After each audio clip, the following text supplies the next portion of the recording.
Between the 1500s and the 1900s, Britain experienced successive waves of migration, both in and out of the country.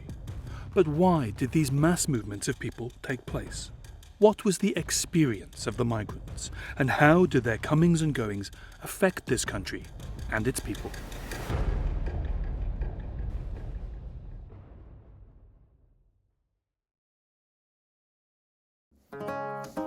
In the 16 and 1700s, it became fashionable among the rich to include in their portraits pictures of black servants. Portraits like these at Ham House in Surrey included newly discovered, expensive and therefore exotic fruits, birds and people, which had all found their way to England from Africa and the Americas through the new trade routes. If you were an aristocrat early 18th century, one way of showing your wealth would be to have a black servant around. It could be a real person, it could be an invented person, but it would be a symbol really of your status, your wealth. It's the world of the Atlantic slave trade, of Africans being moved by the boatload. Portugal and Spain began trading enslaved Africans across the Atlantic in 1502. The very first English ship to trade in slaves sailed in 1562. By the time George III is on the throne, I mean, Britain has this extraordinary empire that stretches from India to the very edges of the American frontiers. We've gobbled up the Caribbean, we've gobbled up great chunks of India, we're on the point of securing Canada. This is the great first British Empire, and we beat the French, and that's the key thing. We become the great European imperial power, the greatest since the Spaniards, 2 centuries before. It's the rise of British maritime power, but it's also the rise of British commercial power. And at the heart of that is the slave trade. It generates business, left, right and centre. Small businesses that make their living providing the slave ships with sailing equipment. The numbers of people employed processing the commodities that come back. Small gun makers in Liverpool. Joiners, master craftsmen in all the ports that keep the slave ships going, that keep the Royal Navy going, that looks after the slave ships. This is a huge economic business. It's hard to know where it stops and where it starts. It's part of the fabric of British life. The numbers of Africans shipped across the Atlantic are staggering.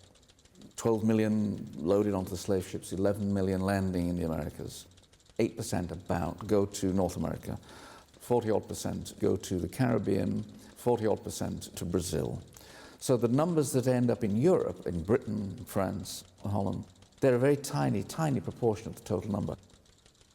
What happens is that planters return, come back home, they bring their servants with them, the servants who are slaves, sailors who've been in transit, military figures who'd lived in Jamaica, Barbados, Antigua, they bring a slave back with them to look after them on the voyage and to look after them when they come back to their homes.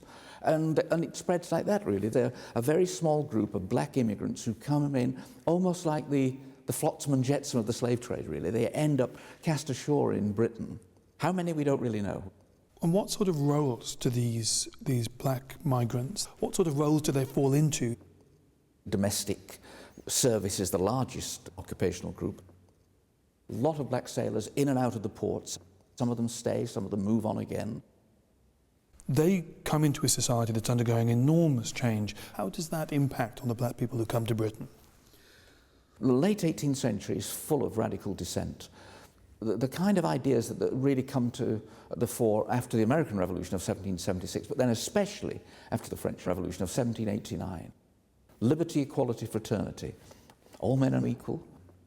The Age of Revolution is a solvent, really, for the system. It's not merely the political system of British politics, but it's a solvent of the whole slave empire.